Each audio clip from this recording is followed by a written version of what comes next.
For those people who don't know me, Devin the Dream Haney. After a hard workout, I always make sure I take my pro-glycogen. Great for recovery. Recovery is a big part of training, and take your pro-glycogen, you'll feel much better.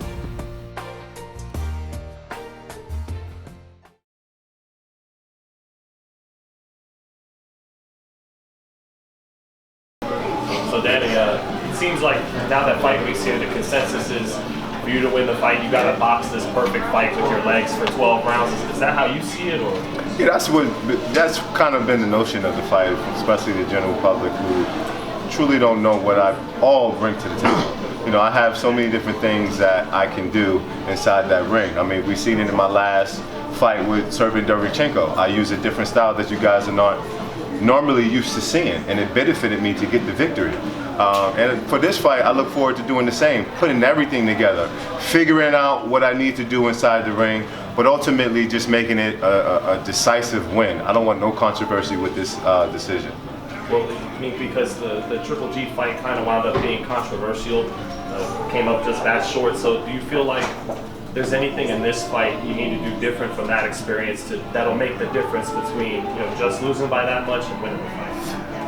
Maybe letting my hands go a little bit more, even though in the Golovkin fight we did let our hands go a lot.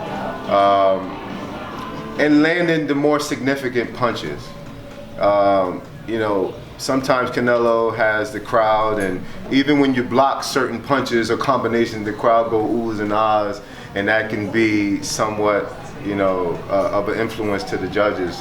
But I'm very comfortable with the judges that we have, so there's no controversy with that. I'm happy with the referee that we have. So for me, it's really ultimately up to me to go inside the ring and do my job, because I know that I have and all that I asked for was a fair shake.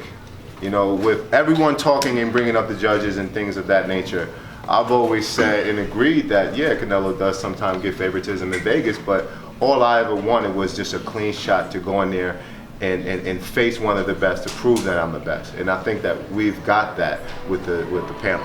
What did the judges? If I could, when you were at your low point fighting cancer, could you ever imagine that you would be at a point like this where you're fighting in the biggest fight of the year and fighting, maybe the biggest star in boxing?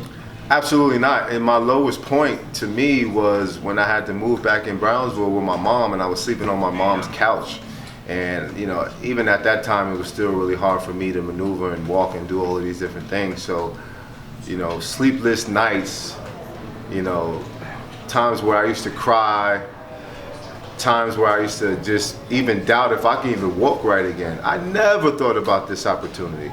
I always just wanted to get back into boxing, and see how far I could take it. But I never thought that I would fight for a world championship and, fight the biggest names in boxing and have the biggest opportunities with so many different people backing me. I mean, this is the greatest opportunity that I can even have, let alone dream about. So I'm looking forward to taking advantage of it all. And how did your mindset change when you've been through that now adversity in boxing probably looks a lot different than, real adversity? Well, to me, it really motivates me through training, and really motivates me mentally when I'm going through, because boxing is all mental. Sometimes you can get nervous, sometimes you can doubt yourself, sometimes you can feel as if you don't belong. But all of that is behind me. I feel like this is my time. I feel like this is destined for me. And all my trials and tribulations have got me to this point to where I'm mentally strong.